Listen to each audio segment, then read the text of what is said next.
Hi అండి, నమస్తే అండి. Welcome to our channel Sujatha vlogs 123. ఈరోజు మన వీడియో ఏంటంటే సండే స్పెషల్ చికెన్ కర్రీ అండి. కొంచెం కూడా వాటర్ పొయ్యకుండా ఇంత గ్రేవీ వచ్చేలా నా స్టైల్లో నేను చికెన్ కర్రీ ఎలా చేశానో చూపిస్తాను, చూడండి. అయితే మనం కర్రీ చేయడం స్టార్ట్ చేసే ముందు ఎవరైనా మన ఛానల్ని కొత్తగా చూస్తున్నట్లయితే మన ఛానల్ని సబ్స్క్రైబ్ చేసుకోండి, లైక్ చేయండి, షేర్ చేయండి.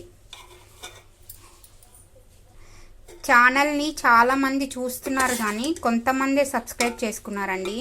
నేను చాలా కష్టపడి వీడియో తీస్తున్నా, కొంచెం సబ్స్క్రైబ్ చేసుకోండి.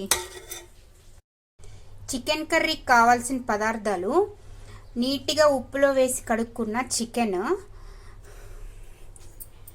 చెక్క, లవంగ, షాజీరా, యాలకులు,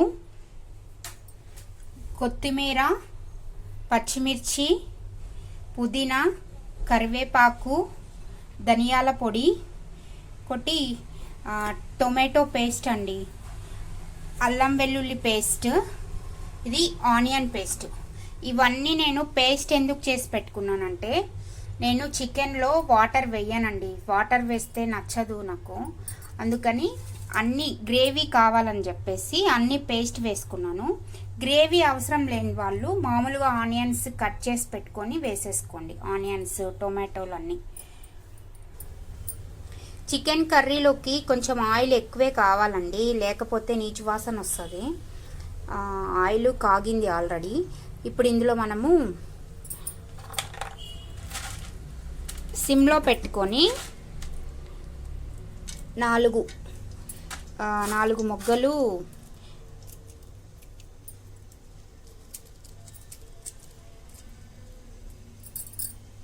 లవంగాలు, ఒక 3 యాలకులు వేసాను. ఇది అనాస పువ్వు అంటారు కదా, అది ఒకటి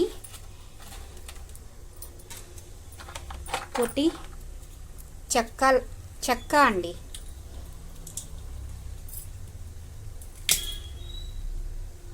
చెక్క 4 ముక్కలు వేస్తున్నాను, చిన్న చిన్నవి. కొంచెము షాజీరా వేస్తున్నా.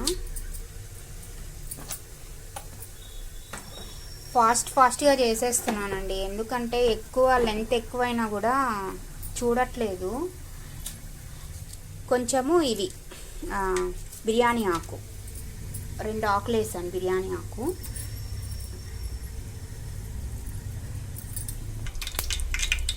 ఇవి వేగినాయండి. ఇప్పుడు ఇది ఉల్లిపాయ పేస్ట్ వేస్తున్నాను.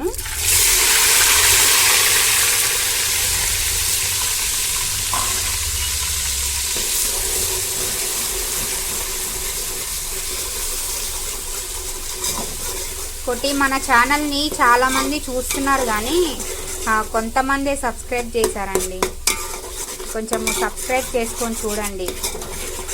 నేను చాలా క్లారిటీగా ఎక్స్ప్లెయిన్ చేస్తున్నా, రాని వాళ్ళకి కొత్త వాళ్ళకి బాగా యూజ్ అవుతాయి అన్నమాట మన వీడియోస్.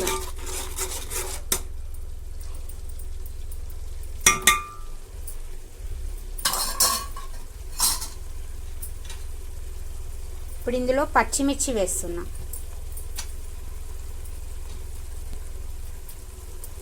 పచ్చిమిర్చి, కరివేపాకు,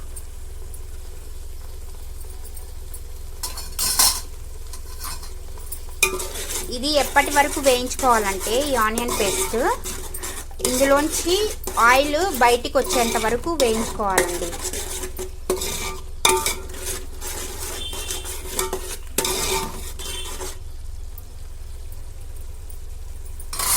సిమ్లో పెట్టుకొని చేసుకుంటే ఏ కర్రీ అయినా చాలా టేస్ట్ వస్తుందండి. మనం ఇలా హైలో పెట్టుకున్న, కాకపోతే కొంచెము టైం పట్టిద్ది కానీ టేస్ట్ బాగుంటుంది. ఇలా హైలో పెట్టేస్తే ఏంటంటే మాడిపోతుంది, టేస్ట్ కూడా అంత బాగుండదు. దీని మీద మూత పెట్టేసి ఒక 5 మినిట్స్ ఉడకనిద్దామండి. చూసారా, ఆయిల్ డివైడ్ అయిపోయింది చూడండి పేస్ట్లోంచి. ఇప్పుడు ఏం చేయాలంటే మనము అల్లం పేస్ట్ అండి, అల్లం పేస్ట్ వేస్తున్నాను.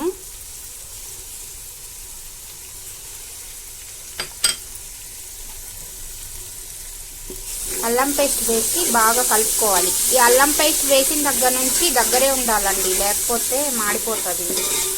అల్లం పేస్ట్ త్వరగా అంటుకుంటుంది అన్నమాట.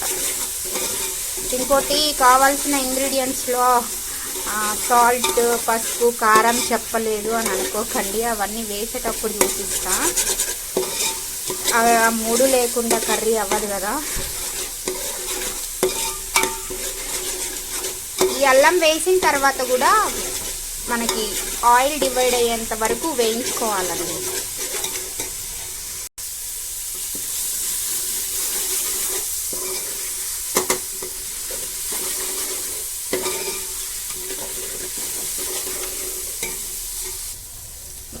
ఇందులోంచి కూడా ఆయిల్ డివైడ్ అయిపోయిందండి. ఇప్పుడు మనము 1 స్పూను పసుపు వేసుకుందాం.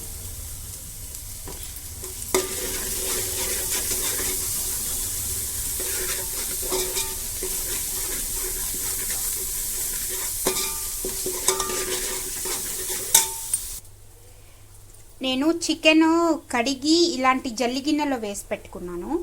ఎందుకంటే మనము కర్రీలో వేసేటప్పటికి ఇందులో వాటరు ఒక్క చుక్క కూడా ఉండకూడదండి.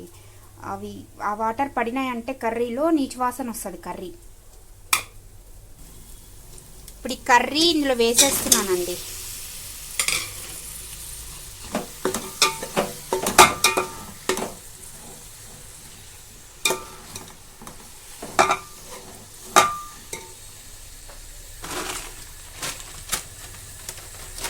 కర్రీ వేసిన తర్వాత కొంచెం ఉప్పు వేసుకోండి.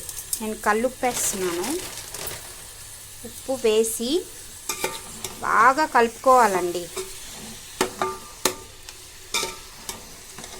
నేను ఒక చేత్తో వీడియో తీస్తున్నా, ఒక చేత్తో కలుపుతున్నా. ఏమనుకోకండి వీడియో సరిగా కనపడకపోతే. నాకు ఒక్క చేత్తోటి కంఫర్టబుల్గా లేదు.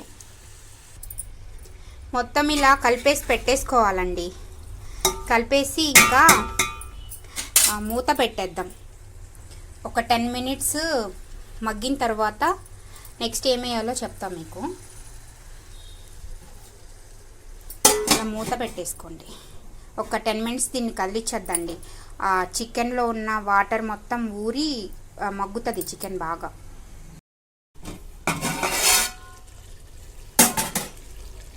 ఒక 10 మినిట్స్ మగ్గిపోయిందండి చికెను. ఇప్పుడు ఏం చేసుకోవాలంటే పుదీనా వేయాలండి. సన్నగా కట్ చేసిన పుదీనా వేయాలి. ఇప్పుడు వేస్తే ఏంటంటే ఈ పుదీనా ఫ్లేవర్ మొత్తం చికెన్కి పట్టిద్దండి. నేను వేసిన ఆర్డర్లో వేసి చూడండి ఇంగ్రీడియంట్స్ మొత్తము. అసలు చికెన్ చాలా టేస్టీగా ఉంటుంది. ఏదో నేను గొప్పలు చెప్పుకుంటున్నాను కాదు, ఒకసారి చేసి చూడండి. ఈ ఫ్లేవరు పుదీనా ఫ్లేవర్ మొత్తం ఈ చికెన్కి పట్టిద్ది. ఇప్పుడు ఇది వేసుకొని ఒక 5 మినిట్స్ మగ్గిన తర్వాత మళ్ళీ టమోటా పేస్ట్ వేసుకోవాలండి. పుదీనా వేసుకొని 5 మినిట్స్ మగ్గిన తర్వాత ఇప్పుడు నేను టొమాటో పేస్ట్ వేస్తున్నాను అండి.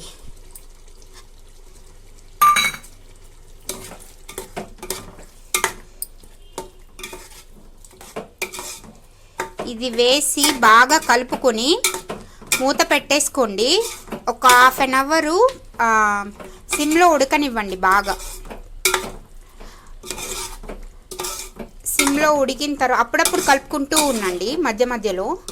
ఇక ఒక 1/2 అవర్ వరకు దీన్ని మనం కదిలించాల్సిన అవసరం లేదు. మూత పెట్టేసుకుందాం.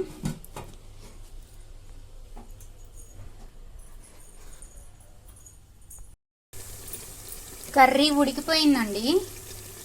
ఇప్పుడు లాస్ట్లో ఏం చేస్తున్నానంటే కొంచెం కారం వేసుకోండి.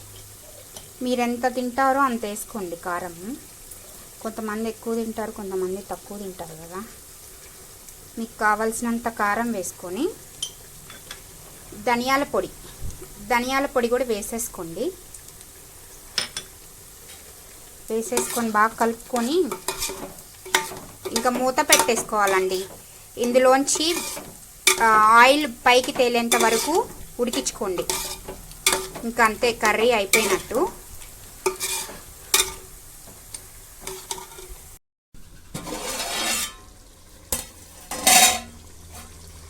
అయిపోయిందండి కర్రీ. చూసారా ఆయిల్ ఎలా తేలిందో? ఏ కర్రీ అయినా అయిపోయింది, మనకి అది బాగా ఉడికిపోయిందని తెలియాలంటే ఆయిల్ మొత్తం పైకి తేలుతుందండి. అదే గుర్తు మనకి. ఇంకా ఆపేసుకుంటున్నాను నేను. దీని ఫైనల్ టచ్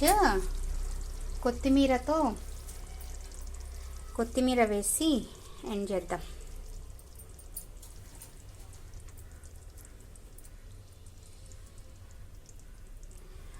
ఓకే అండి, బాయ్ అండి.